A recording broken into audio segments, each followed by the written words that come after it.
Olá, pessoal. Então, vamos aqui dando continuidade, né, no segundo vídeo. Então, a gente falou em caso de obstrução, injetar a água com pressão moderada. Caso não consiga resolver essa obstrução, avisar a enfermeira para proceder, tomar outras providências, né. Sempre eu preciso verificar a posição dessas sondas, aspirando antes de introduzir uma nova dieta, para ver se vem até resíduo de dieta, né? O tal resíduo, até mesmo para saber se eu tenho que infundir a nova dieta toda ou se eu tenho que aguardar mais um pouquinho, né? É, Outra coisa importante é observar sempre, porque às vezes a extremidade da sonda pode voltar, às vezes o paciente vomita ou tem reflexo de vômito e pode fazer com que essa sonda volte para o esôfago, enrola na cavidade oral, enfim. Então, sempre dá uma olhadinha para ver se está tudo bem antes de inserir a dieta mesmo. E toda vez que eu tiver dúvida se a sonda está realmente no lugar, o ideal é, além de fazer os testes, mesmo que ainda tenha dúvida, solicitar um raio-x para verificar se ela realmente está locada. Os cuidados de enfermagem com pacientes com gastrostomia ou jejunostomia, né? Os cuidados de manutenção de permeabilidade da sonda, eles são os mesmos que a gente acabou de falar agora para sonda naso ou oroenteral, né? No caso de uma gastrostomia, como está saindo a sonda, não passa por todo o trajeto do sistema digestivo, ela vai direto do estômago aqui para fora, né, no abdômen. Eu preciso manter sempre a inserção dessa sonda limpa e seca, porque eu posso ter saída de resíduo ao redor dessa sonda. Então, eu sempre mantenho limpo, seco, sempre com um pedacinho de cobertura de gaze, que eu preciso trocar diariamente, ou toda vez que ela estiver suja ou molhada, sempre limpar a pele ao redor para não ter processos de irritabilidade da pele, nem de lesões da pele, né? Quando o estômago estiver bem formado, ou seja, depois de alguns dias do procedimento cirúrgico, aí eu posso lavar normalmente, diariamente, com água e sabão, né? E muitas vezes não precisa nem pôr mais gaze, né? Mas isso tudo vai depender da evolução desse local da inserção da gastrostomia. Quando eu uso uma sonda de Foley, que é aquele catéter vesical, né, de látex, ou a própria sonda de gastrostomia que tem balonete, que tem esse balão aqui, ó, tem esse balãozinho, eu sempre tenho que manter ele com volume adequado, insuflado adequadamente, e sempre em contato com a parede gástrica, porque se ele fica frouxo, eu posso ter vazamento perigástrico, né?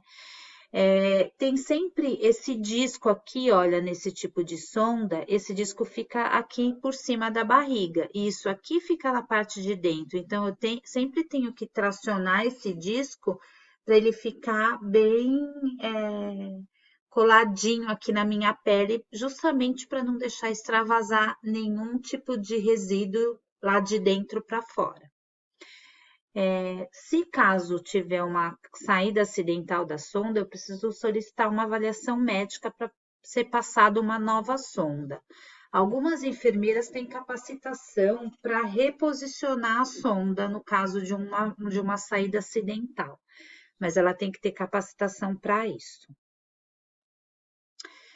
Quando eu administro dieta enteral, quais são os cuidados? Toda administração de dieta enteral precisa ser registrada e checada no prontuário.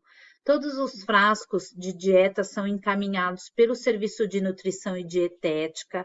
Normalmente, se administra a dieta a cada 3 horas, mantendo uma pausa noturna, dependendo do horário do paciente. Algumas dietas, elas correm em 24 horas em sistema fechado, então isso tudo vai depender do paciente, do tipo de dieta que ele vai receber. Se for uma dieta intermitente a cada horário, esse horário deve ser aprazado na prescrição médica, como se fosse um medicamento mesmo, para que ele seja checado e administrado, porque se o paciente fica sem receber dieta, ele pode ficar subnutrido, né? Não tem as necessidades calóricas dele atendidas. Sempre o horário tem que ser individualizado, principalmente naqueles pacientes que, além de receber dieta por sonda, eles são alimentados via oral, né? Então, eles têm que obedecer os horários dessa alimentação oral, né, para poder administrar a dieta. Sempre quando eu vou receber uma dieta vinda do serviço de nutrição e dietética, eu preciso observar o aspecto, se está tudo bem, a integridade do frasco. Então, se o frasco não está aberto, não está rachado, não está com nenhuma avaria, o rótulo, se é o nome do paciente, daquele paciente mesmo, data de nascimento, né, o leito, a data que foi manipulada aquela dieta, o volume, a fórmula, o horário a ser administrada. Isso tudo eu tenho que checar com a prescrição médica, né? Tenho que fazer a conferência. Toda dieta, ela não pode permanecer numa temperatura ambiente lá no postinho de enfermagem, assim, o tempo inteiro, porque tem um prazo de validade, né? Na temperatura ambiente, normalmente, essa dieta dura 4 horas. Então, imagina que ela foi preparada, que subiu, foi para a unidade, ficou lá no posto, até ela ser administrada, e o tempo de administração pode ser que ela já esteja vencida, né? As nutrições enterais em sistema fechado, aí sim elas podem ser armazenadas em temperatura ambiente, porque elas são manipuladas como se fosse um medicamento, né? Então, já vem pronta, né, da indústria farmacêutica, no caso, já vem pronta, já vem sistema fechado, e aí eu utilizo como um medicamento mesmo, né? Claro que após a abertura daquele frasco, aí sim tem um prazo de validade de 24 a 48 horas. Então, normalmente, esses frascos o paciente recebe em bomba de infusão. Sempre identificar o frasco com o nome, a data e o horário da abertura, a velocidade da infusão daquela dieta, né?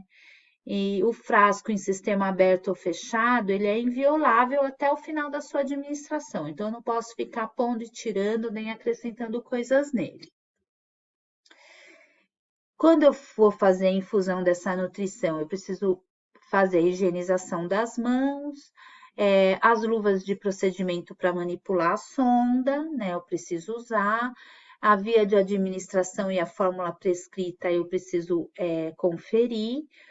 O volume residual gástrico, então eu preciso verificar quando o acesso é gástrico, se tem volume residual. Para cada frasco em sistema aberto, eu devo administrar de 60 a 120 minutos, ou conforme a prescrição médica, né? Então, o frasco, quando eu coloco lá para ser administrado, eu nunca posso infundir rapidamente uma dieta, porque isso pode provocar vômito, diarreia. Então, ela tem que ser infundida em de 1 a 2 horas, né? Essa dieta tem que ser colocada.